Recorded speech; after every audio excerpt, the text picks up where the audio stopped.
G'day RPG makers, welcome to the RPG Maker MV Game Dev channel. Let's make a game.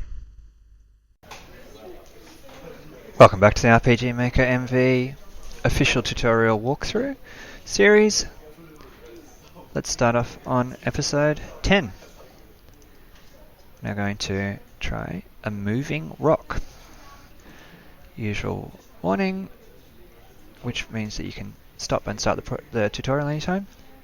Yes, we have the project. We're going to load that project up. Click open and start the tutorial. We're going to create a dungeon setup with rocks that move when pushed.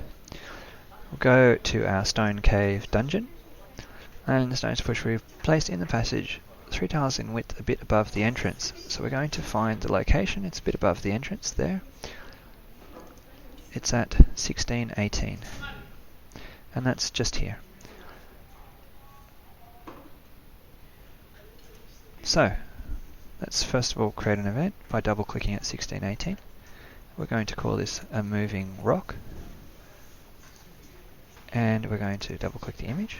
We're going to go to the bottom of the list and we're going to find other one, and we're going to choose a rock in the middle.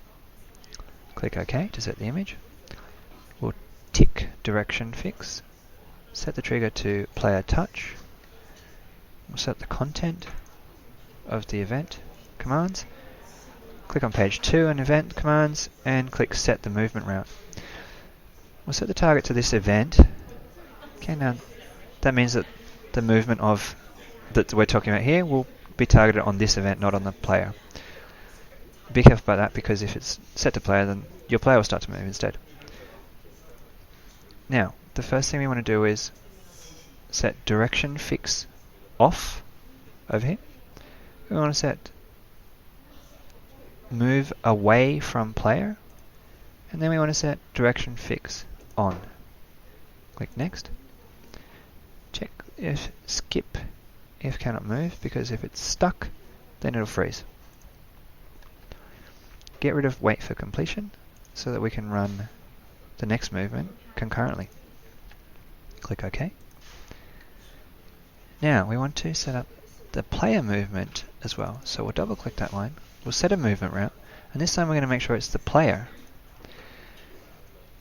The player will change speed first of all, so we're going to click change speed to 3, which is a bit slower. Then they're going to do 1 step forward, and then they're going to change speed to 4. Click next. Okay, when it's moving, it will be moving at the speed of the rock. The player will be moving at the speed of the rock. Click skip if cannot move, and we will leave wait for completion ticked. So that means that what will happen is the rock will move at the same time as the player, and the game effectively will wait for the player to finish its movement. Click OK. Click OK. And we'll copy this by right-clicking, select copy, click the square next to it, and then click the square on the other side. Now we've got 3 rocks. Click next, and we're going to find the coordinates at 1526, which is a few steps in from the entrance. We're going to right-click at 1526 and do starting position. Now I can't actually do that with the way my screen is set up for some reason. The menu is going off the bottom of the screen, so I've just moved my starting position a bit further up, and what I can do is I can actually just drag it down a bit. Save the project, and we'll do a playtest.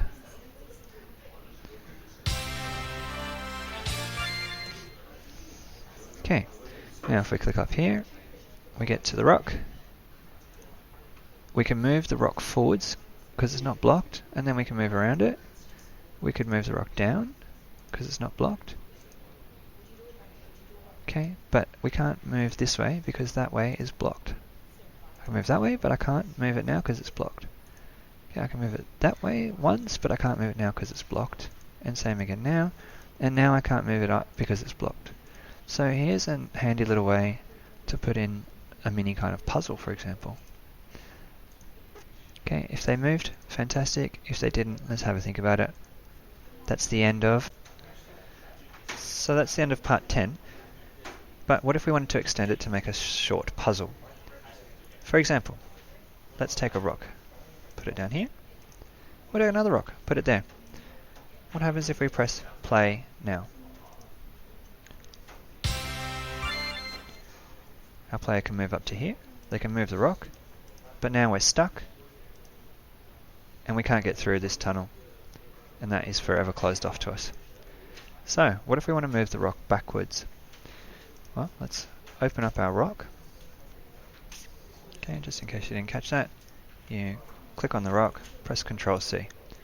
Okay, and then you can press Ctrl V to paste it in, double click the rock, click on the first command, press enter to add a new one at the top. We're going to do a choice. Do we want to go forwards, move it backwards, or cancel? And cancel therefore becomes choice 3. Click OK. Right, now moving forwards is our original motion, so we can just copy and paste that. It's moving away from the player and the player will step forwards. Let's move it backwards. Paste it in here. So you just copy the forwards routes and paste them in there. We click on the first one, which is the rock, this event, moving away from the player. Press space to edit that. Now we don't want to move away from the player, we actually want to move towards the player because we're going to be pulling it towards us. So we click move towards the player. And then we don't want the player to take one step forward, we want the player to take one step backwards. So, one step backward. Okay, once again, to edit a command, you just highlight it and press space. Make sure you're actually on the main part of the command, because otherwise space doesn't work. It doesn't work if you're here. You've got to click on the diamond, then press space, quick shortcut, and then that'll let you edit it. So now we can say move backwards. The event is going to move towards the player. We're going to take one step back. Let's see how that goes. Okay, a bit of a spoiler alert. There's a flaw in that. Click over here. We move forwards. It moves forwards. We click here. We can move backwards. Oh, hang on. Our rock hasn't moved backwards. So what's happened there? Let's have a look. The player moved, but the rock didn't move. It says skip if cannot move. Now when we try to move towards the player is standing right in front of us if we are the rock. That means that we will skip the movement, then the player will move. How do we fix that? Well, what we can do is, we can actually put a short delay in here that just enables us to wait for a second. So we will put in wait. So where it says move towards player, just before we do that, we do wait. We can just do 1 frame even. Okay, wait 1 frame, then move towards the player. Let's see how that goes. Click OK. Now we click play. Come over here. Move forwards, working as expected. Move backwards. Suddenly move backwards is working. That's fantastic. Now how far can we move backwards? That's a real question, because if we get all the way over here, okay, we can't move, and that's perfect. So our puzzle is almost complete. Now all we need to do is put in a second rock here, and now we're able to complete the puzzle by moving the first rock out of the way backwards, and the second rock out of the way forwards or backwards, whichever the player likes. And there we are. That's the end of this video. Thanks for watching. If you liked what you saw, please consider smashing that like and subscribe buttons, as they do help with the algorithm. Now it's time for you to go and make your game. See you in the next one.